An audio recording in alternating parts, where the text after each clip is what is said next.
Bonjour à toutes et à tous. Aujourd'hui, nous allons parler de changement. Avez-vous déjà vécu ce moment frustrant où vous savez qu'un changement est nécessaire, mais vous n'arrivez pas à passer à l'action? Vous remettez à plus tard, vous sabotez vous-même vos efforts, vous trouvez des excuses logiques, très logiques, pour ne rien faire. C'est un phénomène très courant, appelé la résistance au changement. Il s'agit de ce frein naturel, souvent inconscient, qui nous pousse à rester dans notre zone de confort, même quand évoluer serait clairement bénéfique. Alors aujourd'hui, nous allons comprendre pourquoi nous résistons. Let's go! Comment expliquer la résistance au changement? Voici les raisons principales. La première raison, c'est le biais du statu quo et la peur de l'inconnu.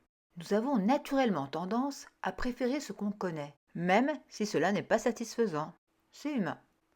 Notre cerveau est programmé pour chercher la sécurité, pas le bonheur, et il aime les automatismes, le connu. La routine, même inconfortable, rassure. Nous sommes attachés à nos habitudes, à nos repères. Nos routines créent un confort psychologique, difficile à quitter. On sait où on va, on sait comment faire, on est en terrain connu, on est dans sa zone de confort, même si elle nous rend malheureux.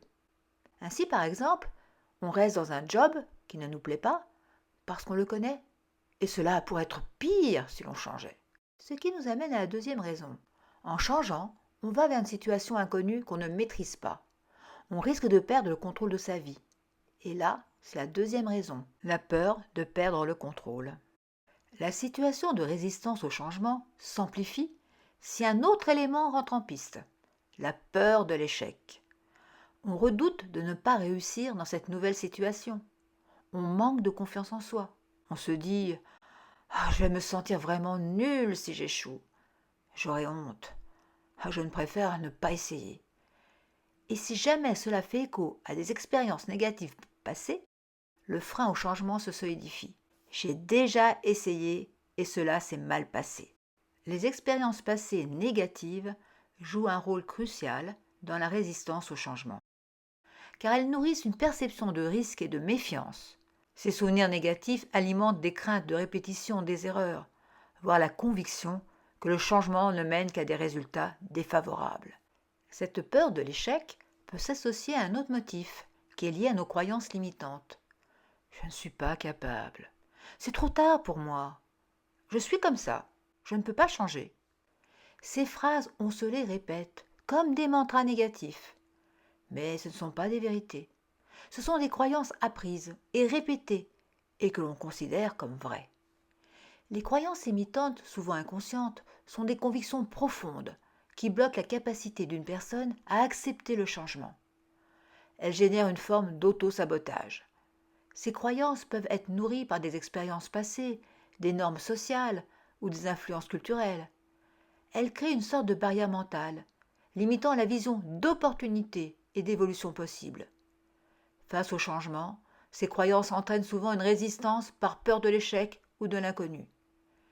Puis, notre tendance à ne rien changer se trouve confortée si l'on ne perçoit pas de bénéfices clairs ou personnels à un changement. Sa motivation à y adhérer diminue fortement. Ce changement apparaît alors comme une contrainte. Ce manque de sens engendre de l'indifférence, voire du rejet, car l'effort demandé ne semble pas justifié. Par exemple, cela pourrait être le cas pour un changement imposé par la direction dans une entreprise, et ce sentiment est souvent lié à un changement mal expliqué avec peu d'informations. Enfin, s'ajoutent des facteurs extérieurs comme le regard des autres. Souvent, on a peur de ce que les autres vont dire si l'on change. Changer de métier? Mais tu avais une situation stable. Partir d'une relation? Et tu vas tout gâcher. Dire non, poser des limites? Tu as changé, ce n'est plus toi. Et pourtant, il n'y a rien de plus normal que d'évoluer.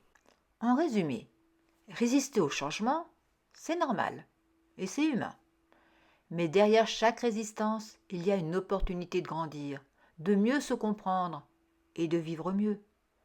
Le changement fait peur, oui, mais il peut être aussi une porte vers une version plus alignée de soi.